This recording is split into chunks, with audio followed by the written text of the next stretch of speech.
The question is asked, the ring is presented, and you say yes. There is an undeniable rush of joy and relief that comes with a second proposal, the validation of finding love again when you might not have expected to. Almost instantly, that emotional high triggers a reflex. You want to start looking at venues, browsing dress silhouettes, and picking out color palettes to make the celebration perfect. Unresolved baggage from a first marriage poses the single greatest threat to longevity of the second. This chart illustrates the scale of the situation.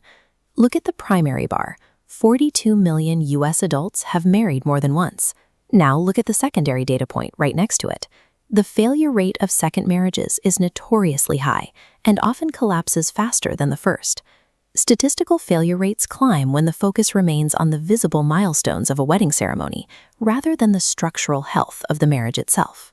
Securing a successful second marriage requires you to actively hit the brakes on the celebration.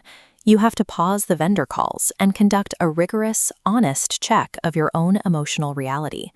To guide women through this specific process, Dr. Georgianne Thomas authored Guide to the Second-Time Bride. Her central thesis is direct.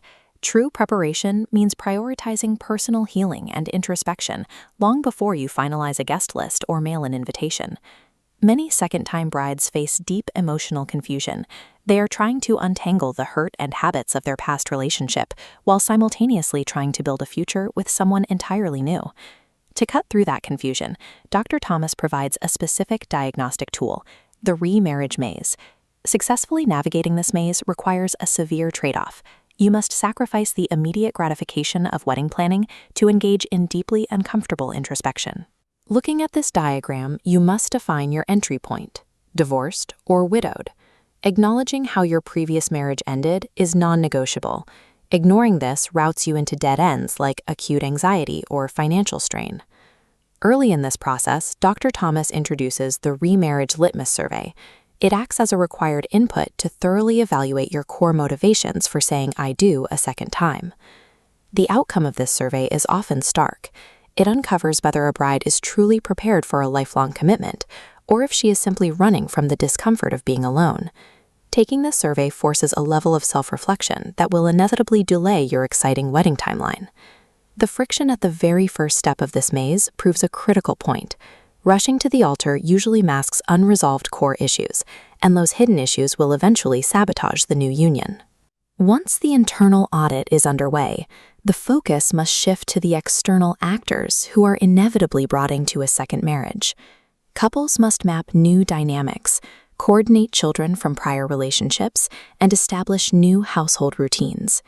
They also have to tackle the critical and frequently avoided task of managing relationships with former in-laws alongside the integration of their new in-laws. Putting in this effort establishes firm boundaries early on. It prevents external family drama from fracturing the foundation of the new couple. The trade-off here is obvious. Initiating these high-friction conversations with your partner threatens to shatter the blissful illusion of the honeymoon phase. A durable second marriage requires a strategic integration of past familial ties into the new reality. Dr. Thomas draws a sharp comparison between the end of a marriage and postpartum recovery.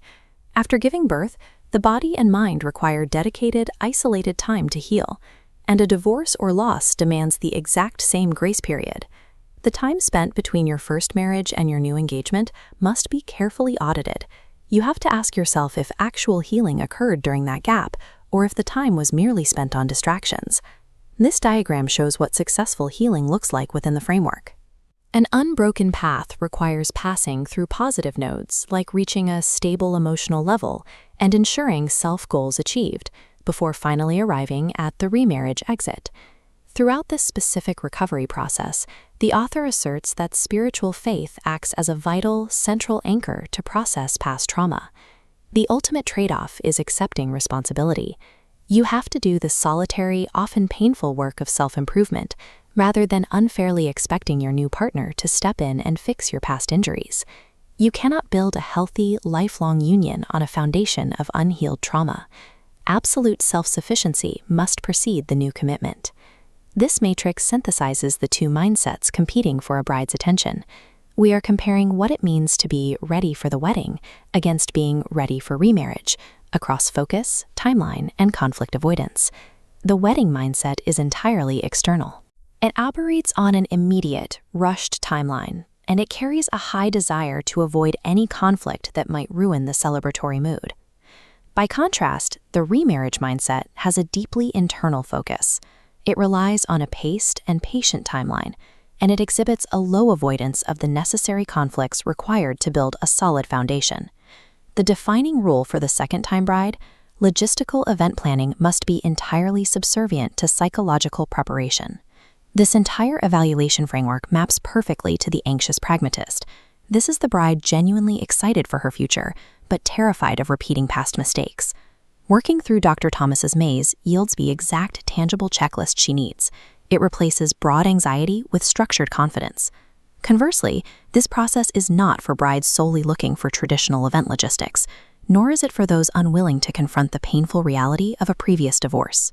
Prioritizing this evaluation over celebratory planning builds the stability needed for a relationship to survive its first decade. Achieving true emotional readiness is the most difficult work a bride can do, but it is the highest leverage investment she can make to secure her second chance at a lifelong commitment.